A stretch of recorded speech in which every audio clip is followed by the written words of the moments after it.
भगवान कृष्ण है तो कृष्ण का ध्यान करते ही गाय साथ में आती है। गाय और कृष्ण, कृष्ण और गाय अलग नहीं हो सकते। रेलेवेंस क्या है? What is the relevance?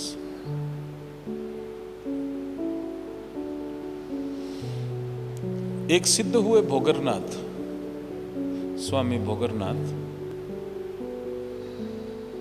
ये कैलाश में रहते थे।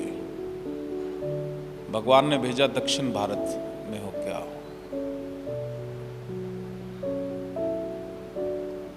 दक्षिण भारत में जब गए तो देखते क्या है कि एक ग्वाला है, वो गाय को चरा के जंगल के रास्ते वापस लौट रहा है और उसका अंत समय आ गया, उसकी मृत्यु हो गई, मर गया। गाय उदास हो गई, सब वहीं खड़ी रह गई अपने सेवा करने वाले।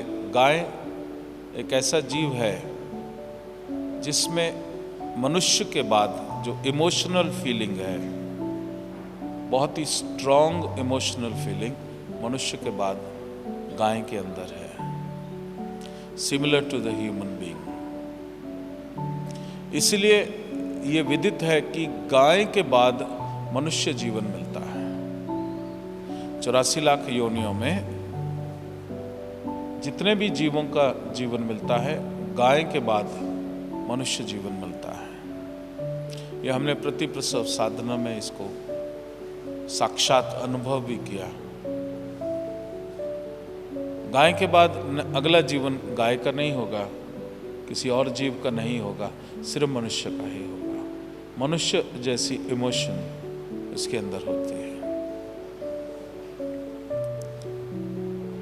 और जितनी पॉजिटिव एनर्जी मनुष्य में होनी चाहिए साधना करके, पशु के अंदर कर्म करने का तो अधिकार है नहीं। परमात्मा ने पहले से ही वो सारी positive energy to the highest level वो गाय के अंदर डाली है। मैं आप लोगों को बताऊंगा इसके बारे में।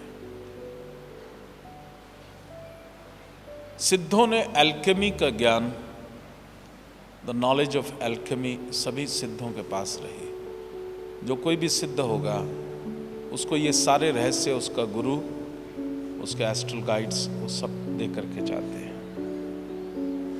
एल्केमी का मतलब ट्रांसम्यूट द एनर्जी। भयंकर से भयंकर नेगेटिव एनर्जी हो, वो उसको ट्रांसम्यूट करके पॉजिटिव एनर्जी में बदल देगा। अगर उसको हलाहल विष दे दोगे तो कोई सिद्ध जो है वो उसी को अमृत में बदल देगा। भगवान शिव ने धारण किया है और वही जीवन देने वाले हैं, महामृत्युंजय। और कोई जीवन नहीं दे सकता, वो जीवन दे देगा। और कोई कर्म नहीं काट सकता, ये कर्म काट देगा। भोगरनाथ ने देखा कि गाय तो यहीं रह जाएंगी, रात्रि हो रही है, वो ग्वाला तो मर चुका है, तो इनकी रक्षा हेतु कुछ करना होगा। सिद्धों को एक ज्ञान और आता है, वो होता है परकाया प्रवेश। वो अपना शरीर निकाल सकते हैं और कोई अगर मृत शरीर है तो उसमें प्रवेश करके, आदि शंकराचार्य ने भी किया था ये। जब शास्त्रार्थ हुआ था तो गृहस्थ के ऊपर शास्त्रार्थ करना था, जब तक मुझे अनुभव नहीं होगा मैं कैसे करूँगा। तो राजा की काया में प्रवेश किया था उन्होंने, उसके बाद शास्त्रार्थ किया था। तो स्वामी भोगरनाथ ने एक झाड़ियों में बैठ गए जिससे उनका शरीर ना दिखे। अपने शरीर से निकल के ग्वाले के शरीर में आ गए। ग्वाला जीवित हो गया, गाय प्रसन्न हो गई, तो सबको हाँकता हुआ घर ले गए। गाय को वहाँ रखा, सुरक्षित किया। वापिस आए तो भगवान शिव की ऐसी लीला थी कि वो शरीर उनका गायब, वो था ही नहीं वहाँ। अब चक्कर खा गए, मेरा शरीर है ही नहीं तो मैं क्या करूँ।